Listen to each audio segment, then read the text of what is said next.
Hi there, Sanmunani Mulweni. Welcome to Fix Channel. If you're new here, please subscribe before the end of the video.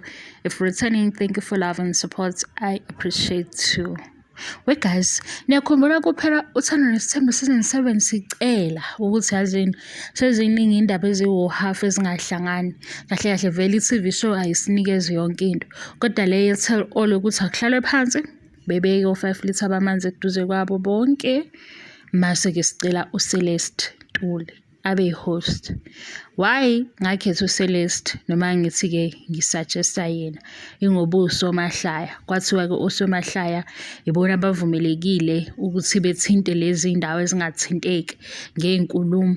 uSomahlaya yini kahle noma imbongi? Okuthiwa imbongi ingahaya inkondlo noma ikanjani ngisho ingagudla abantu. Hayibo ngilungiseni. uSomahlaya nembongi. Imbongi laba abahaya inkondlo noma abayibhalayo. Ngathi asiceleni uCeleste Ntuli sake saweza amahlaya yakhe mase kufika lapha kuthando nesithembu sesiyigoqa le ndaba sifuna ukuyigoqa thina njengama-viewers ale show. So sinayi imibuzo uCeleste. Uzosibuzela ubaba uMseleko le mbuzo awu-10, ubuze uMacele imbuzo awu-10, ubuze iMayeni imbuzo awu-10, uMakhomala imbuzo awu-10, uMangwabi imbuzo awu-10.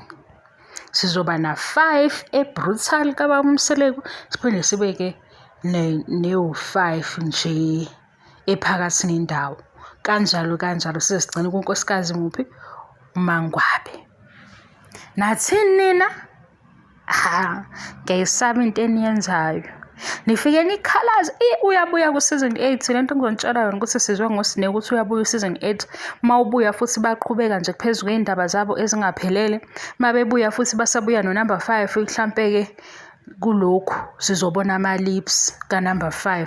Siyovala ngama-lips ka-number 5 mase kuthiwa-ke ku-season 9 uyobuya sigcwele indaba yakhe ngoba sezi-ready iy'nkomo.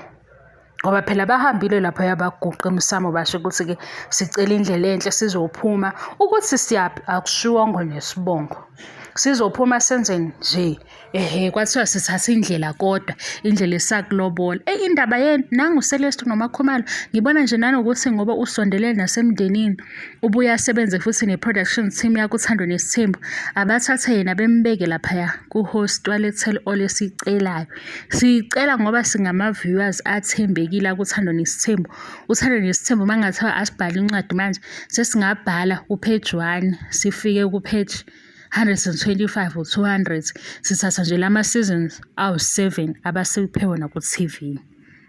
Ngathi mina yini ezokwenza ilento yokuthi #tell-all uthando nesithembu kwenziwe yinina ngoba mina anginawo amandla okuyenza ngedwa leyo nto. Yingakho-ke manje ngoba nje sisazokhuluma ngo-season 7 nizobe senicasukile. Bengithi nje i-tell all iyonicasula ngento ezwakalayo ngoba kwi-tell all thina sithi cela kuphendula umbuzo. Umbuzo uma ungaphendulanga soze ukuthi cha uphendulekile lo mbuzo ayicacile le ndaba. Nangu ngisambeka phambili namanje ingoba uSomahlaya uCeleste. Ngibona ukuthi ayikho imbuzo angasaba ukuthi nayike i-social media seyithi yena athi hayi angiwubuzi-ke lo mbuzo. Yabo. Ngisazobheka-ke kulaba senza nawo lo msebenzi wey'ndaba zabantu ukuthi ubani engamqoka naye ngithi-ke okungenani-ke abe u-number 2 ekubuzeni le mbuzo eyalapha kwi-tell all. Into engayithandi ukuthi sifike nalo one-fave laphaya kumakhosikazi. Sifike nalo ozoba bias. Yikho ngithi sifike noCeleste Ntuli. Le video nje ngiseza nawo lo mbono ukuthi i-tell all nangu uCeleste Ntuli. Umsebenzi wakhe loya yimi engibona ukuthi umfanele ngoba akanamahloni. Cha ngisho ukuthi akanayo inhlonipho. Njengoba uSomahlaya nje izinto ey'ningi ubuya ayithathe ngokuhlekisa. So sithi gqi imibuzo ayibuze kahle. Umbono. Nithini-ke nina guys? Thank you so much for love and support. Ngiyabonga angiqedi. Bye.